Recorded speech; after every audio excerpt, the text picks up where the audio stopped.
وعلی رسول اللہ اما بعد۔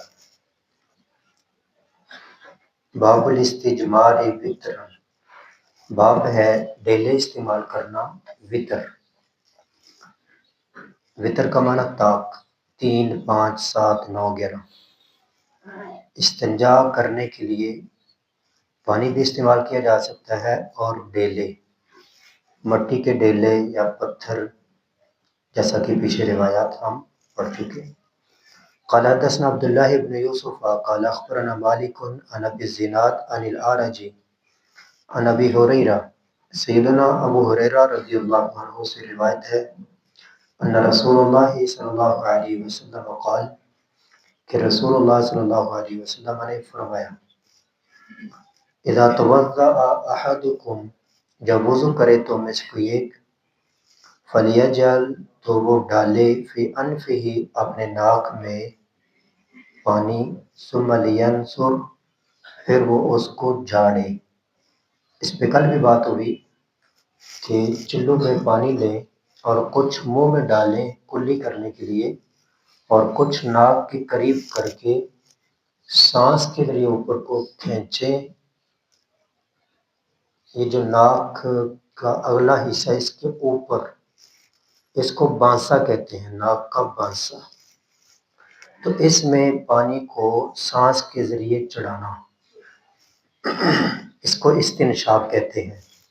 اور جب وہ پانی بانسے میں چلا جائے تو اس کو سانس کے ذریعے خارج کرنا، اس کو استنثار یا نثر، ثم لینثر، نثر کا معنی بھی پانی کو سانس کے ذریعے خارج کرنا، انتصر کا معنی بھی وہی، اور استنثر کا معنی بھی وہی۔ نثر یہ سا کے ساتھ 3 حروف، نثر ینثر، استنثر یستنثر باب افتعال، اور استنثر یستنثر باب استفعال۔ بس یہ ہوگا کہ مبالغہ پیدا ہو جائے گا، جس قدر حروف زیادہ ہو تو معنی بڑھ جاتے ہیں۔ کثرت المبانی تدل علی کثرت المعانی، جتنے حروف زیادہ ہوں گے اتنا مبالغہ پیدا ہو جائے گا۔ تو ناک کو جھاڑنا، ایک ہے تھوڑا سا جھاڑ دیں، ایک ہے زیادہ جھاڑیں، ایک ہے خوب اچھی طرح ناک کو جھاڑیں۔ کیسے؟ سانس کے ساتھ۔ ہم ناک کے ساتھ پانی لگاتے ہیں وضو کرتے ہوئے، جو پانی پکڑتے ہیں منہ میں ڈالتے ہیں کلی، اور باقی تھوڑا سا ناک کے ساتھ لگاتے ہیں اور بائیں ہاتھ کے ساتھ اس کو مال دیتے ہیں۔ ہم اس کو سمجھتے ہیں کہ ہمارا یہ وضو ہو گیا۔ تو ناک کے ساتھ پانی رکھ کر پانی کو اوپر کھینچنا۔ کل بھی ہم نے حدیث پڑھی، جنہوں نے اس حدیث پر عمل کیا وہ ہاتھ کھڑے کریں۔ ماشاء اللہ، ماشاء اللہ، بہت خوب، بارک اللہ فیکم۔ آج پھر اس حدیث میں وہی بات دوبارہ پھر آ گئی ہے، اور اس میں لفظ اور ہے، ثم لینثر، پھر ناک کو جھاڑے۔ یہ جو ناک کا بانسا ہے اس کو نثرۃ کہتے ہیں۔ اس بانسے کو ہوا کے ساتھ، سانس کے ساتھ جھاڑنا، پہلے اوپر پانی کھینچنا اور پھر اس کو جھاڑنا۔ ایک ہے کھینچیں تھوڑا اور ایک ہے کھینچیں خوب۔ وبالغ فی الاستنشاق، استنشاق میں مبالغہ کرنا، خوب کھینچنا۔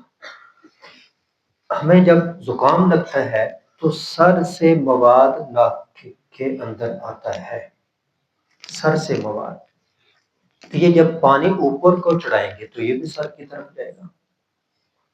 جیسے آپ کا دماغ، یہ ہمارا سر، اس کی ٹیوننگ ہوتی ہے، وہ واش ہوتا ہے، اور یہ ناک کا بانسا یوں گھوم کر یہ جو منہ کا حلق ہے آگے جا کر اور اوپر والا بانسا، یہ دونوں ایک ہو جاتے ہیں۔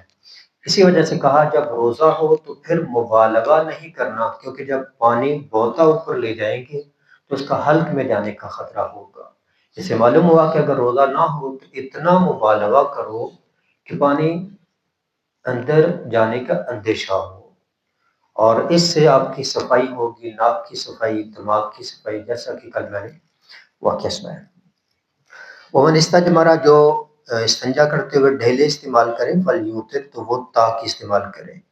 وَإِذَا اسْتَيْقَظَ أَحَدُكُمْ جب بیدار ہو تم میں سے کوئی ایک من نومہ ہی اپنی نیند سے، صبح اٹھے ہیں، اور اس میں نیند مطلق ہے تو دوپہر کو سوئے ہیں اٹھے ہیں، فَلْيَغْسِلْ يَدَهُ اپنے ہاتھ کو دھوئے، قبل ان يدخلها اس سے پہلے کہ ان کو داخل کرے، فی وضوئہ واو کے فتح کے ساتھ، طہارت کے پانی میں۔